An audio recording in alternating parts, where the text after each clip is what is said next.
Morning to you all. Stuart, thank you very much.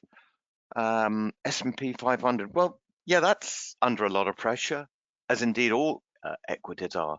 But if you want to look at something pretty shocking, have a look at that. Actually, it's bounced a little bit, bouncing a little bit as we speak. I wonder if something's happened. Anyway, that's the futures, the actual cash market in Tokyo, the Nikkei 225 that closed a little while ago. Morning to you, Peter, Michael, Gary, Stuart, Josie. Yeah, lots and lots going on. This is referred to as it's now spreading, as you can see. If you look at the board watch on the left-hand side, you can see the S&P is down 86 points, FTSE down 150, the DAX down 317. These are huge moves. This is sort of August. Anyone who says that August is boring, believe you me, some significant moves tend to happen in August. Why? I don't always know, but a lot of major decision makers are actually away on holiday, and it's when you do get these events, the moves are really exaggerated. So when you look at what's happening in Japan, that is, it closed down 13%. It's rallied a little bit since then, but it closed down 13%, which is its biggest one-day fall ever. Yeah, the biggest one-day fall ever. So you're not just seeing it in the Nikkei, you're seeing it in the Kospi, in the Nifty in India, in the Hang Seng, although the Hang Seng actually hasn't moved that much at all. So big moves. This is referred to as a risk-off move. It's now in global markets, and it's intensified towards the end of last week. Global equities suffering losses really started by the US tech stock sell-off, the continued tech stock sell-off. We've been talking about that over the last 2 weeks, about the mega caps, the magnificent sevens, whose results have not been that bad, but to justify these lofty valuations, they need to be really good, and they're just not providing that impetus to the market. And that's, despite some actually beating forecasts, but there always tended to be a fly in the ointment in the second quarter earnings news, and that's really what investors have been focusing on. Well, that's fine, but what about this? So I think Apple was one of the better performers. Actually, it actually beat forecast, and its guidance wasn't too bad either. And last week we had 2 interest rate cuts from some central banks. So, sorry, what am I talking about? No, not cuts. One cut from the Bank of England, our own Bank of England, cutting interest rates. A little bit of a surprise, I'd say, by 0.25%, and that really helped our property sector, house building sector, etc. And if you've got any debts, any mortgages, loans, etc., that may help the interest rate costs of those. Whilst the Bank of Japan raised interest rates by 15 basis points, or 0.15% to 0.25%.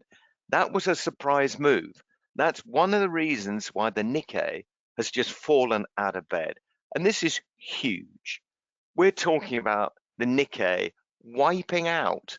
Talk about going up by the stairs, down by the elevator. It's literally just jumped off a cliff. So here we are at the beginning of the year. We made all these gains, peaking on the 10th of July. Not that long ago, we've wiped out all of this year's gains in the space of, wow, well, a week. Last week we wiped them all out, but it had started since the 10th of July. But significant moves. I think the 8.8% move on Friday was one of its worst falls, the Nikkei, since 2016. And it was sort of a perfect storm, really, as a load of negative news caused Japanese investors who follow the yen, who follow the Nikkei really closely. They were just panicking to book profits. But in the end, anyone selling today or even on Friday were actually probably booking losses, assuming they'd bought this year. Yeah. So the Bank of Japan, as I said, raised rates by 15 basis points to a 0.25%. So just to remind everyone, if you look at the calendar from last week, this week, there's nothing. I'm going to be talking all about last week. So here we go. The Bank of Japan policy, they changed rates from 0.1% to 0.25%. And okay, so that was a little bit of a surprise, and it suggests that the Bank of Japan are now thinking about they're entering a tightening phase, and that's what the market thinks. And that's in contrast to other major central banks. We know that the European Central Bank, they cut rates, 5 weeks ago? The Bank of Canada cut rates. The Bank of England cut rates last week. They're all cutting. The Federal Reserve, the US Central Bank, perhaps they should have cut rates last week. They didn't. But they will definitely be cutting rates in September. I'll get onto that in a second. But the news out of Japan resulted in a significant appreciation in the Japanese yen, which rallied 5% last week versus the dollar. And I can just quickly show you that dollar yen chart here. 5% in a currency in a week is huge. It doesn't happen. It just does not happen. You know, a typical move is sort of half, sometimes maybe 6 or 0.6%. 5% is huge. So we can see here, looking at this chart, falling. We were up at 160. It's created even more this morning, and that's obviously, or overnight, and that's why the yen, the Japanese Nikkei fell even further today.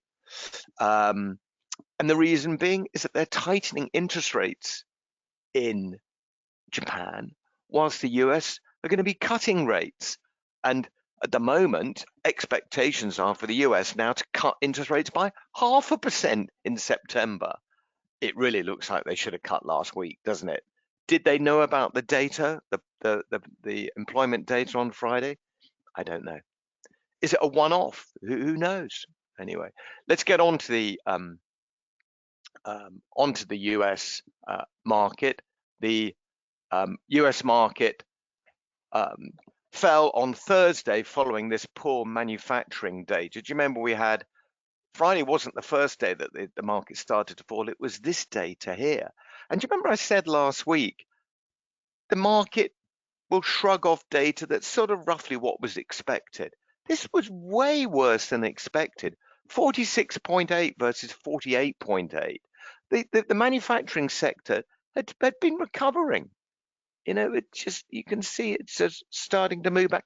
And there was a talk that it was actually going to start expanding, but wow, that's just shockingly poor data.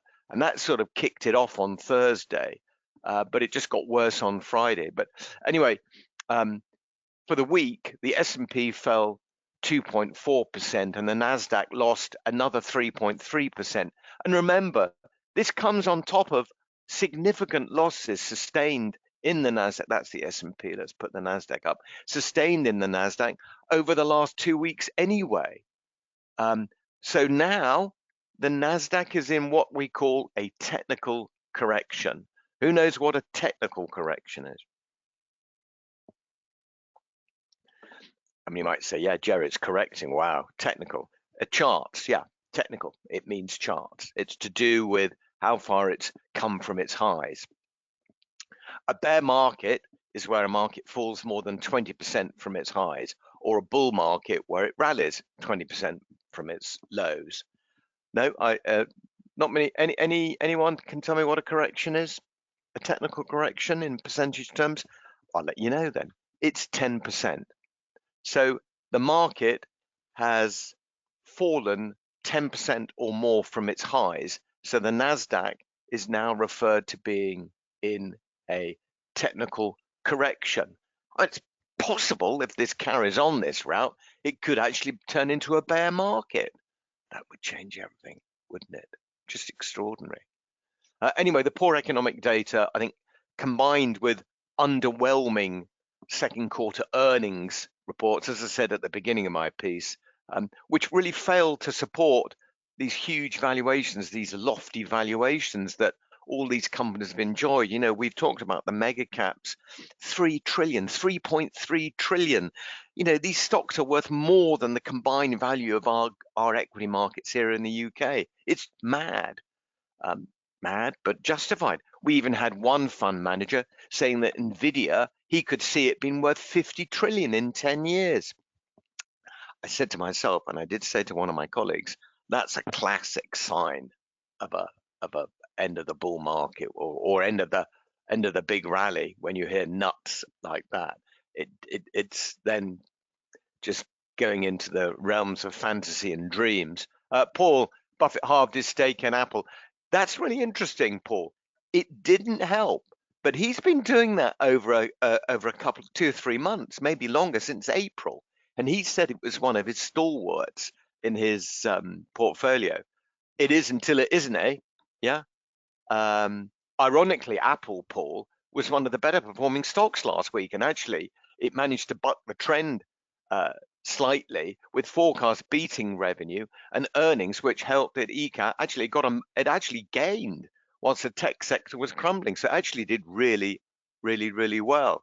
Whereas Amazon posted better than expected earnings, but their margins in what's called their AWS division, their Amazon Web Services division, that's their cloud computing, were lower than expected, although better than expected revenue for the quarter, which is weird, but their margins were lower. And that's what I mean about investors now are nitpicking. They're going through everything. They want to know what will justify these huge valuations. The margins are low. Well, that's not going to help. And it's sort of like everyone's getting punished. All these stocks are getting punished with the slightest blip in their results. Some stocks had done really badly though. Intel used to be a darling of the chip sector. Extraordinary how it's fallen.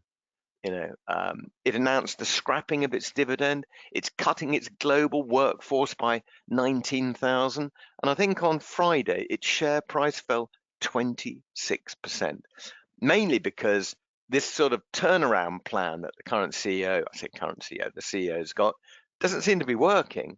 And it's got such a poor financial position, it has to scrap its dividend. Other tech stocks, other chip stocks like ARM, remember the Cambridge-based chip stock that's listed on the NASDAQ, Qualcomm, they released their second quarter earnings. They failed to support their stock prices, really, and it's down to the mood, which seems to be turning more and more negative, especially this morning, as we've so far discussed. Non-farm employment change. What happened with all that payroll data? That was one of the big catalysts for the move. And as soon as it was released, it immediately pulled the rug from under equities. It came in much, much lower than expected. Just highlighting it there, 114,000 new jobs in July. We were expecting 176,000. That's way off. Even last month's data for June, 179,000 jobs. It was originally 206,000. So that's another 27,000 jobs downgraded for the previous months. And I think this news couldn't have come at a worse time for equities, which were being dragged lower by tech, which was starting to spread to the wider market. As I said, the data caused an immediate sell-off as analysts really started to price in the implications of a slowing jobs market. And I think the news in the in the employment picture that comes after the Federal Reserve decided to keep interest rates on hold on Wednesday evening. Do you remember we talked about the FOMC statement? They were expected to keep rates on hold, and they did. Wow. Everyone's now starting to wonder, a lot of analysts are starting to wonder, are they behind the curve? Are they not in control anymore? I think it's a little bit, hard to punish them after one set of data, but it's amazing the way the market has reacted to it. It really is.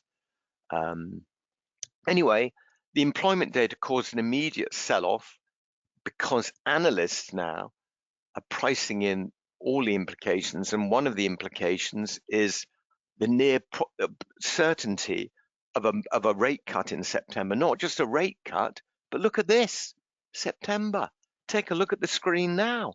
A 95.5% probability of a 0.5% cut.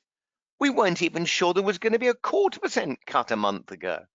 It is extraordinary. And as I said to you, this FedWatch tool, this updates every second of the day. We only hear from the Federal Reserve once a month. Well, we hear them weekly. They're talking and there's often speeches, but it's just blether and waffle. But this is really interesting how that is shifted. You know, if anything, the slowdown in the US economy, some people are saying that there's a risk of a recession. And of course, that has now not just hit the mega caps, it's actually hitting the small caps, which up until early last week had benefited from this rotation that I discussed last week, the big rotation out of mega cap into small caps, or the unloved sector as it's called, and that's the Russell 2000. And the slowdown in the jobs market and the much weaker manufacturing activity actually sent the Russell 2000 6.6% lower. So, wow. And that was its worst weekly fall in over a year. So there's quite a lot going on here, everyone. There's nothing to panic about. I'm just letting you know what's going on. Another symptom of the global sell-off, the risk-off move, and the risk-off move is where typically people get out of equities and park their money in things that are safer. Yes, that's bonds. And so there was a sharp sell-off in equities and a sharp rally in bonds as investors flocked to the, well, we call it the relative safe haven of sovereign bonds. And that's exactly what happened last week.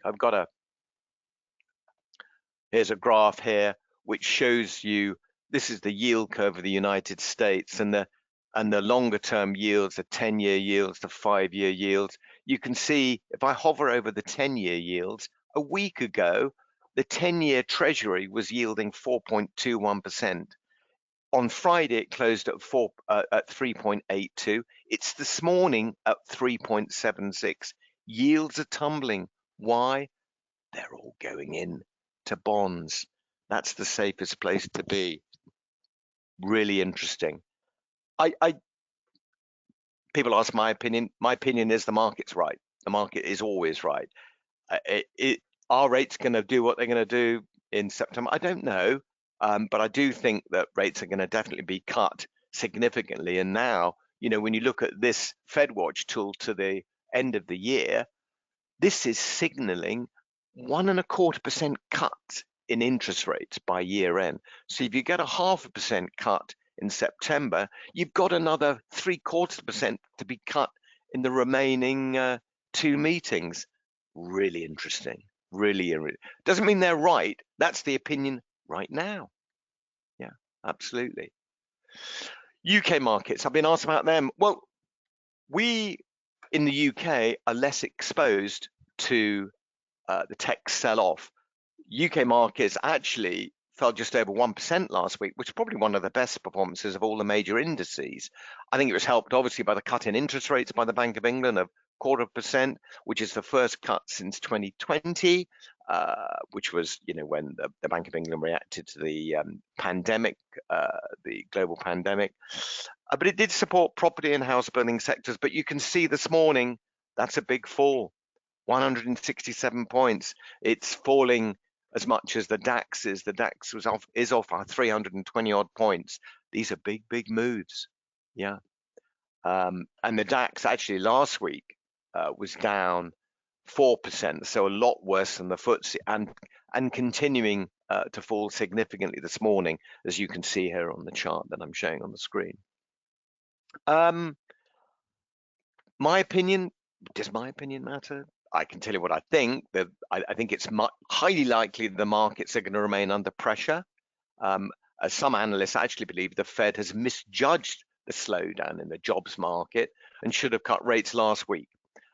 Others suggest that the employment print was a sort of a one-off.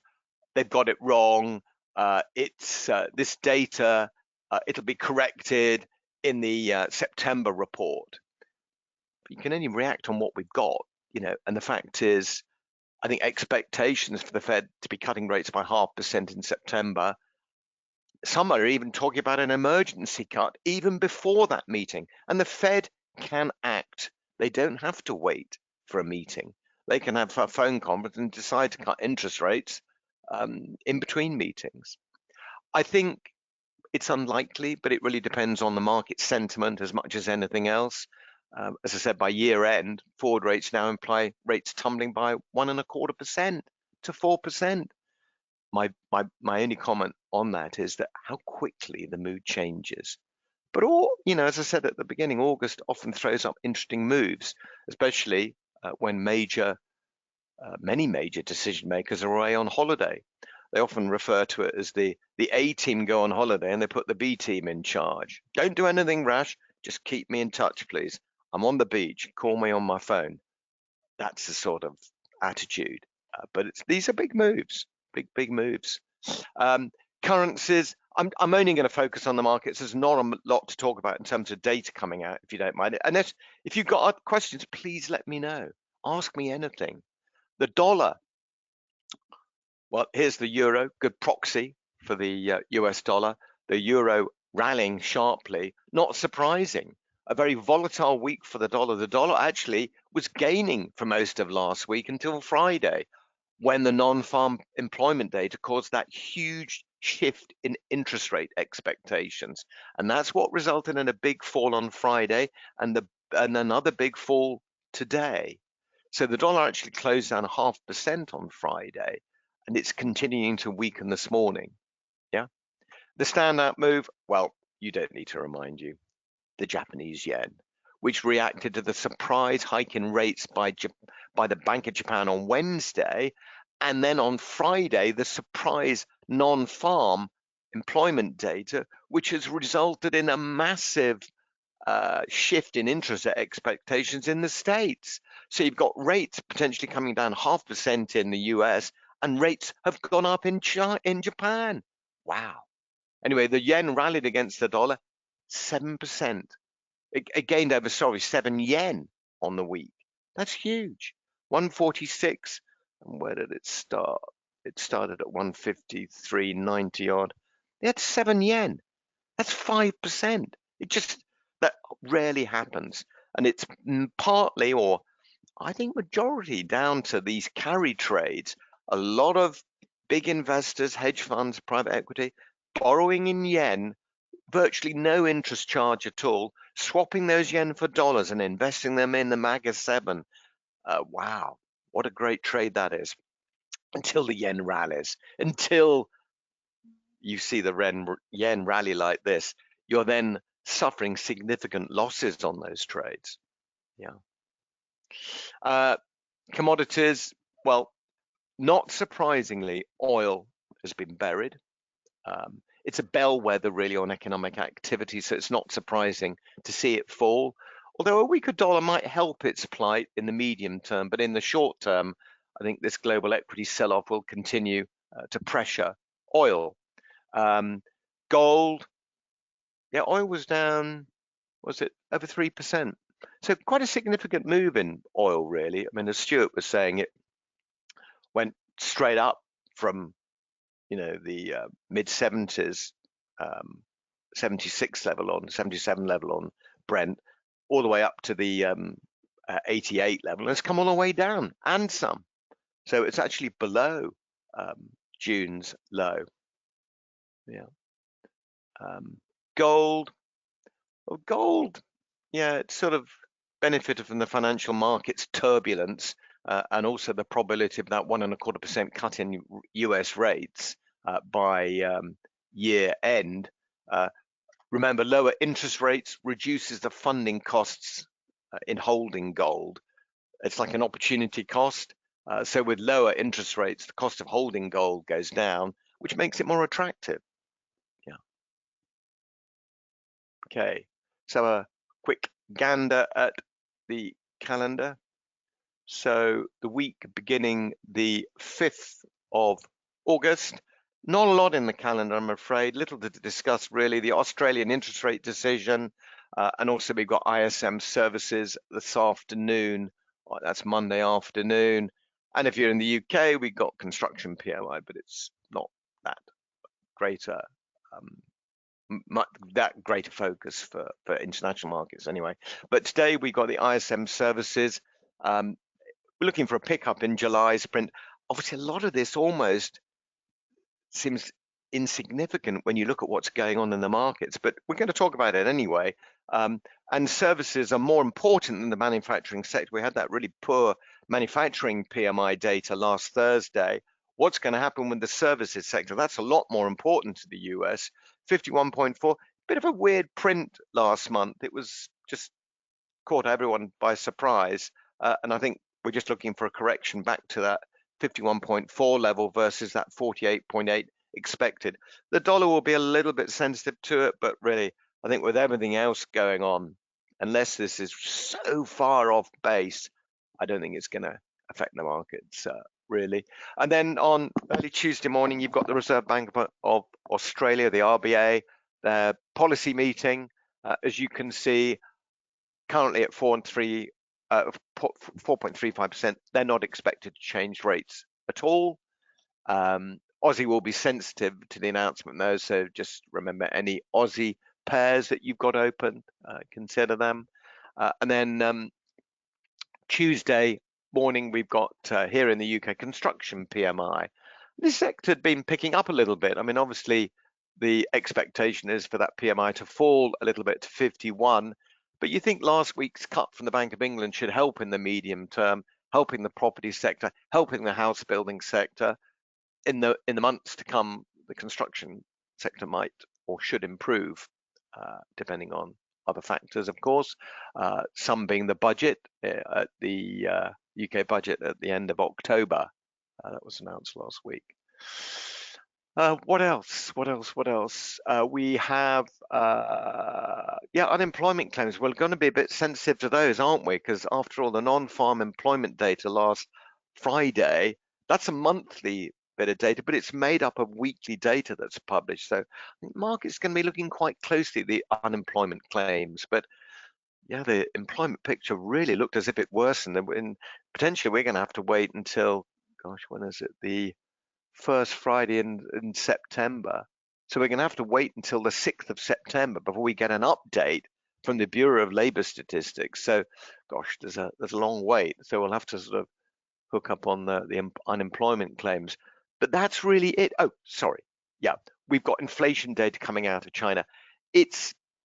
I think it's interesting. It's interesting that China is suffering from almost deflation. And the worrying thing for China is that they produce a price index, the cost of goods and services going into production, that's showing no sign of picking up, which suggests that inflation may still struggle. And you might think, well, hang on, what do you mean inflation may struggle? Every economy needs a measure of inflation. There is no inflation in China, or very little, and it needs to pick up.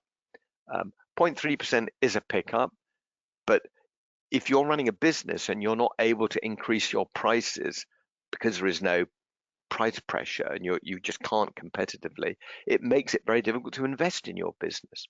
Yeah. There we go. Yeah, so not a lot on the data front this week, but gosh, there's a lot to chew on, isn't there? So please watch those markets. There's nothing much you can do. Just expect volatility to continue. You know, as I speak now, the S&P, the S&P is rallying a little bit, but it's still a hefty blow if that is the level it's going to open at this afternoon. So I think all eyes will be on the US when that comes in at 2:30 this afternoon. That's it. Thanks very much for listening. Not a lot of chit chat from you guys. If there are any questions, Gary, you're listening. I know you are. Paul, I know you're listening.